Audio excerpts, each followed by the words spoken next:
Cairo, 1324. A caravan appears on the horizon. Not soldiers, not traders. Something stranger. 60,000 people, moving as one procession.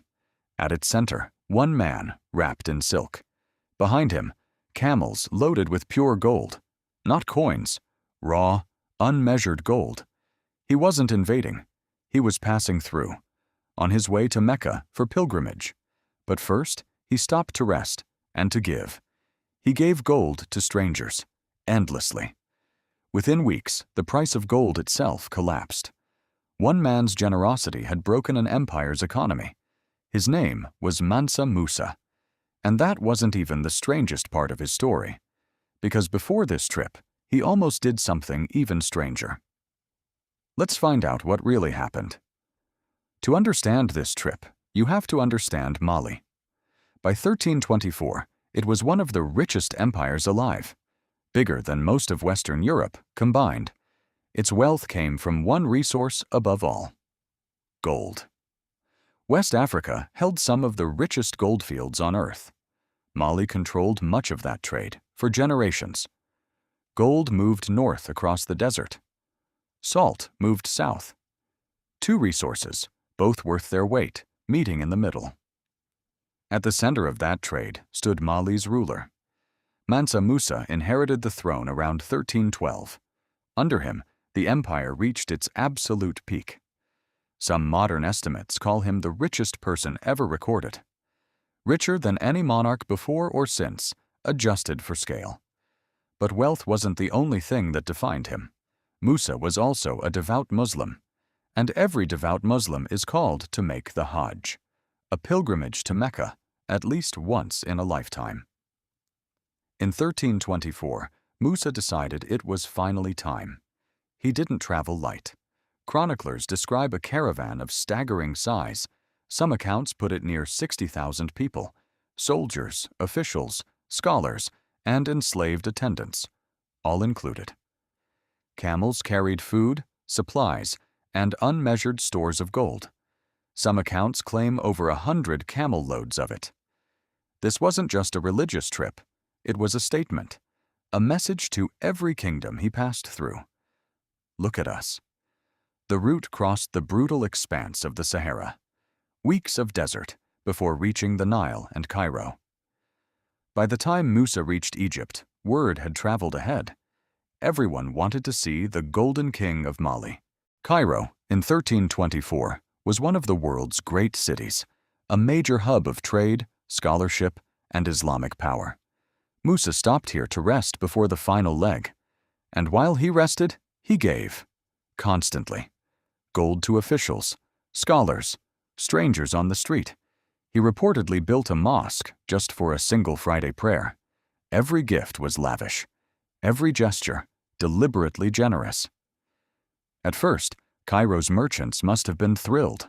Free-flowing gold, pouring into the local economy. But gold, like anything else, follows supply and demand. Flood a market with enough of something, and its value drops. That's exactly what started happening in Cairo. The value of gold began to fall, noticeably. Prices for everyday goods rose to compensate. Merchants who'd been thrilled were suddenly alarmed. Chroniclers at the time recorded the disruption directly. Later retellings turned this into an even bigger legend. Some versions claim it crashed the economy for over a decade. That version has been repeated for centuries. But is it accurate? Modern historians have gone back and re-examined the record. The evidence for a real, local gold devaluation is solid. The evidence for a decade-long regional collapse is much weaker. The honest version, real damage, but likely shorter and smaller. Still enough to become one of history's great cautionary tales. One man's generosity, moving markets by accident. Not through conquest, not through policy, just sheer volume. Musa eventually continued on to Mecca and completed his pilgrimage. But Cairo remembered him long after he left. Maps, records, and rumors carried his name across the Mediterranean. The Golden King was already a legend. When Musa finally returned to Mali, something had changed. His empire wasn't just wealthy anymore. It was famous. European mapmakers had started hearing the stories. By 1375, a mapmaker put him on a world map. The Catalan atlas showed a king, seated, holding a gold nugget. Labeled as the richest, most noble ruler in all the land, European traders and explorers took notice. Suddenly, everyone wanted to know, where does his gold come from? This is where Musa did something quietly brilliant. He never told them, not the exact location, not the mining methods, nothing specific. When pressed directly by an Egyptian official, he stayed vague. He said only that it came from lands of his empire. No coordinates, no maps, no details. This wasn't an accident or forgetfulness. It was almost certainly deliberate policy. Mali's goldfields were the foundation of its entire economy. Reveal the source, and rivals could seize it directly. Keep it secret, and Mali kept the monopoly. For generations, that secrecy worked exactly as intended. European maps kept drawing the land of gold vaguely, at best. Some maps just labeled the region with gold symbols and guesses. The mystery only made Mali's reputation grow larger. A kingdom so rich, nobody knew its source. That mystery outlived Musa himself by centuries. European explorers spent generations searching for Mali's true source. Some of that search helped drive future expeditions down the coast. A single act of discretion reshaped exploration history, all because one king refused to give away his secret. But secrecy wasn't the only surprising choice Musa made. Remember that Egyptian official Musa spoke to in Cairo? Musa told him something else, something much stranger. He said he wasn't originally meant to be king. The throne had belonged to his predecessor. According to Musa, that predecessor had a different obsession. Not gold, the ocean. He reportedly became fixated on what lay beyond the Atlantic, so he built an enormous fleet to find out. Musa described roughly 400 ships in total. Half carried men, half carried supplies, gold, and fresh water. Enough provisions, reportedly, to last 2 full years. The fleet set sail, heading west into open ocean. Only one ship ever came back. Its captain reported a giant whirlpool swallowing the rest. The ruler didn't believe it, or didn't accept it. So he built a second fleet, even larger than the first. This time, he sailed with it personally. He was never seen or heard from again. That's how, according to Musa, the throne passed to him. It's an extraordinary story. It's also almost impossible to verify.